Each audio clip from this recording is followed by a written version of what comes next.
so we can build this big house together. So here's a couple of statements that I want to share with you. Number one, all right? True, and again, the words are very intentional. True greatness demands and requires that you first go down before you can go up. Again, I want to use the analogy of the seed that we spoke about last week. At some stage, the seed needed to go down into the ground in order for it to first pop up. In order for mankind to have been saved, what happened? God came down so that we could go up. Make sense? So for true greatness to happen and occur within life, we too as individuals need to first go down before you can go up. Jesus said it better. Jesus said this. He said, those who exalt themselves will be humbled, but those who humble themselves will be, boom, exalted. So humility is an absolute necessity for your prosperity moving forward. Okay? So true greatness demands that you first go down before you go up. Point number two is when we compete with others, we lose. But when we compete with ourselves, we win. Yes.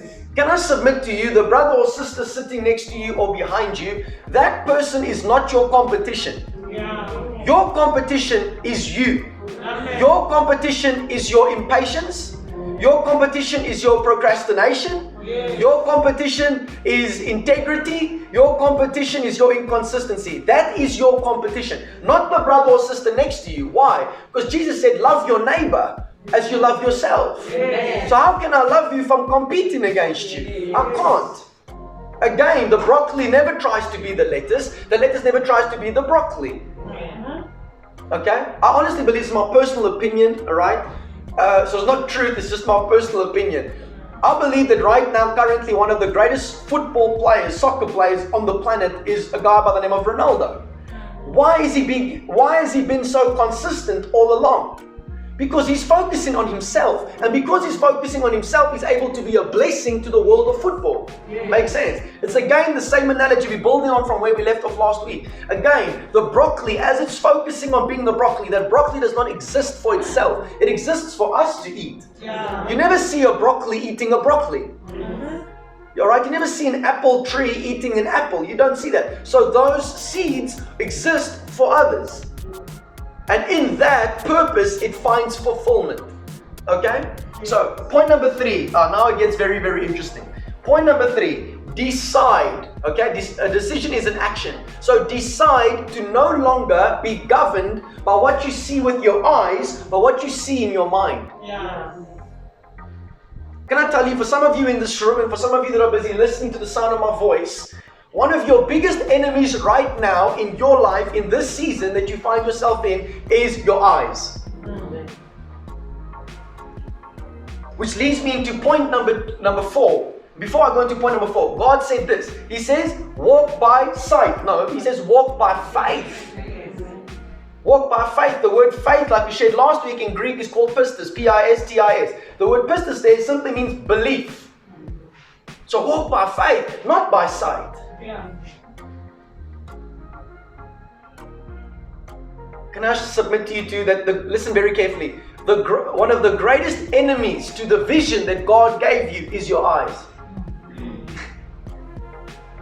This is why you got to see what God is telling you on the inside, la paga.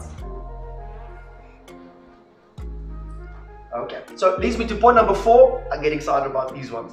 Point number 4. The problem, listen carefully, the problem is not the problem. The problem is the way you see the problem. That is the problem.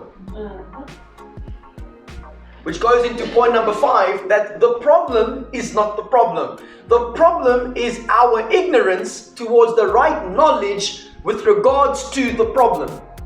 I hope that makes sense. Okay? So the problem is not the problem. Here's the problem, but that's not the problem. The problem is that we don't maybe necessarily have the right information or knowledge regarding this particular problem. Which ties into the last point that I want to make over here before I go into a whole list of things I want to share with you. Jesus, okay. The last point over here is this.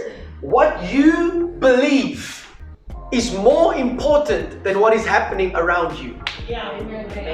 What you believe is more important, more significant than what is currently happening around you. Because the problem is not the problem is the way we see the problem, okay? Or our ignorance towards the right knowledge regarding that problem. So I want to show you what the key is. Here's the key. The key is this. Jesus said, you'll know the truth. You'll have knowledge of the truth, and that truth will set you free. So how do we now thrive during troublesome times? The key to thriving during troublesome times is the knowledge of truth. Because having the knowledge of that truth is going to enable you to successfully, effectively, and efficiently manage the trouble when it comes.